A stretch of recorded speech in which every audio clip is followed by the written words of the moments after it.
काँग्रेस पक्षाचा निषेध करतो। कुठंतरी लोकशाहीमधल्या मोठ्या उच्च पदावरती विराजमान असणाऱ्या महिलाचं कामकाज हे त्यांना पाहवत नाही। नैराश्यातनं ते कुठेतरी अशा प्रकारचे बेताल वक्तव्य करत असताना पाहायला मिळतात। यांचं नेतृत्व जर पाहिलं तर यांचं नेतृत्व सोनिया गांधी आहे। त्यांचा जन्म सुद्धा भारतात झालेला नाही, पण तरी देखील भारताच्या लोकांनी त्याला स्वीकारलं। पण त्यांना कुणी म्हटलं का तुम्हाला हिंदी बोलता येत नाही, मराठी बोलता येत नाही? नाही, मी प्रथमतः त्या काँग्रेस पक्षाचा निषेध करतो। हर्षवर्धन सपकाळ राज्याचे अध्यक्ष आहेत काँग्रेस पक्षाचे, त्यांचाही निषेध करतो की ते सातत्यानं सांगतात की आमचा पक्ष सुसंस्कृत आहे आणि असा आहे तसा आहे, तसं बऱ्याच वेळा ते काही ना काही सांगत असतात। पण कुठंतरी महिलांवरती अशा प्रकारचं वक्तव्य करणं आणि तेही पवार कुटुंबातल्या, की कुठंतरी त्या महाराष्ट्राच्या कुठंतरी लोकशाहीमधल्या मोठ्या उच्च पदावरती विराजमान असणाऱ्या महिलाचं कामकाज हे त्यांना पाहवत नाही। आणि पाहवत नसल्यापेक्षा अधिकचं दुःख की त्यांना कुठेही 2014 पासून सत्तेमधून जे बाहेर फेकले गेलेत ते आजपर्यंत कुठल्याही प्रकारे जनता त्यांना सत्तेतनं कौल द्यायला तयार नाही। म्हणून नैराश्यातनं ते कुठेतरी अशा प्रकारचे बेताल वक्तव्य करत असताना पाहायला मिळतात। तसं पाहायला गेलं तर या महाराष्ट्राला इतिहास आहे, मग तो मा जिजाऊ साहेबांचा असेल, सावित्रीबाई फुलेंचा असेल, किंवा आमच्या अहिल्यानगर जिल्ह्याला ज्यांचं नाव दिलंय पुण्यश्लोक अहिल्यादेवी होळकर असतील, अशा महिलांनी या भारत देशाला जगाला वेगळी दिशा दिली।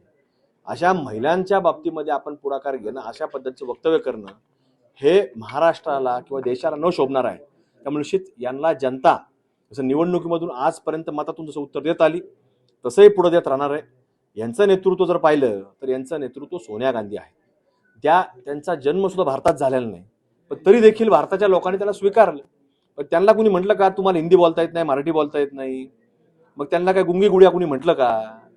असं वाटतं हिंदू हृदय सम्राट बाळासाहेब ठाकरे जे त्यांच्याबद्दल वक्तव्य करायचे तेच बरोबर होतं, असं आज माझ्यासारख्या कार्यकर्त्याला वाटतंय की हिंदू हृदय सम्राट बाळासाहेब ठाकरेंचे वक्तव्य त्या बाबतीमधले योग्य होते, आज मला असं वाटतंय। त्यामुळे निश्चित असं बोलत असताना आपण तारतम्य बाळगावं। आपली काय परिस्थिती आहे, आपण कधी कुठल्या निवडणुका लढलो, आपल्याला कुठेतरी काय पद्धतीने आपल्याला कुठेतरी अचानक काहीतरी एखाद्या पक्षाची नेतृत्व करायची संधी मिळाली म्हणजे आपण कुठे काही बोलतान, प्रसिद्धी करता काही बोलतान, आपल्या मनातलं नैराश्य बाहेर काढण्याकरता कोणावर टीका करताल, अशी परिस्थिती नाहीये। त्यामुळे जनता तुम्हाला तुमची परिस्थिती पुढच्या निवडणुकीत सुद्धा दाखवून देईल।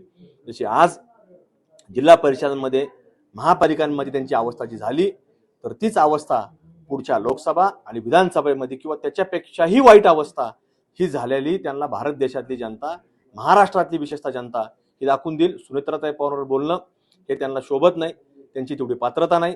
पवार कुटुंब म्हणजे ही महाराष्ट्राची ओळख आहे आणि त्यातल्या तुम्ही एक महिलेवरती बोलणं, अशा प्रकारचं बोलणं आपण पाहतो की ते पहिल्यांदाच पालकमंत्री म्हणजे अजितदादा होते पूर्वी, पहिल्यांदाच ते बारामतीला गेल्या, त्या दिवशी अहिल्यानगरला देखील आलत्या।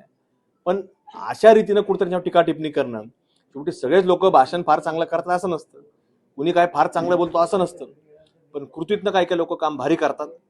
आणि बोलायला आणि कामाला जसं अजितदादा होते तसं तुम्हाला या महाराष्ट्रातल्या अहिल्यादेवींची वारसदार म्हणून, सावित्रीबाईंची वारसदार म्हणून आणि मा जिजाऊ साहेबांची वारसदार म्हणून तुम्हाला सुनेत्राताईंचं काम ह्या महाराष्ट्रामध्ये तुम्हाला लवकरच पाहायला मिळेल, असा माझ्यासारख्या कार्यकर्त्याला विश्वास आहे। मेडिकल ऍडमिशन मधले खात्रीशीर मार्गदर्शन म्हणजे मेडगाईड एज्युकेशन। भारत आणि परदेशातील वैद्यकीय क्षेत्रातील प्रवेशासाठी आजच संपर्क करा।